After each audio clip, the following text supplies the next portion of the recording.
ఈరోజు రెండు పార్టీలని, ఒక పక్క బీఆర్ఎస్ మళ్ళీ ఇంకొక టీఆర్ఎస్ పార్టీ అంట.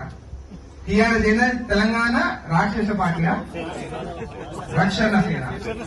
తెలంగాణ రక్షణ సేన కాదని తెలంగాణ రాక్షస సేన పార్టీ అది.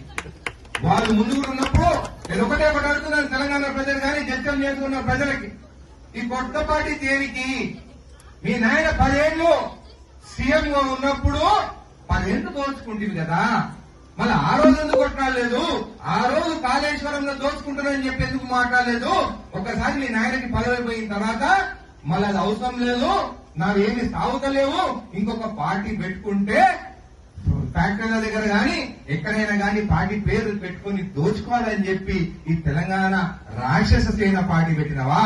అంటే ఆ పార్టీలో జాయిన్ అయిన వాళ్ళు అందరూ రాక్షసులు, దోచుకునే దానికే ఈ తెలంగాణ రాక్షస సేన ఆ పార్టీ ఆమె కూతురు పెట్టిన. ఒకటే అడుగుతున్నాను, ఒక తండ్రి పిల్లలు పుట్టినప్పుడు చదివిస్తాడు, పెళ్లిళ్ళు చేస్తాడు, వాళ్ళకి ఏం కావాలని చూసుకున్న తండ్రి పైనే కుట్లాడుతున్నావు అంటే రేపు ప్రజలకి ఆ పార్టీ ఏమి న్యాయం చేస్తుందని చెప్పి కూడా నేను అడుగుతున్నాను. అంటే ఈ టీఆర్ఎస్ గాని బీఆర్ఎస్ గాని కేవలం దోచుకునే దానికి పార్టీలు పెట్టిండు తప్ప ఏ ఒక్క ప్రజల కోసం న్యాయం చేయాలి గాని పేద ప్రజలకి న్యాయం చేయాలనే పార్టీలు కావని చెప్పి కూడా తెలియజేస్తాను.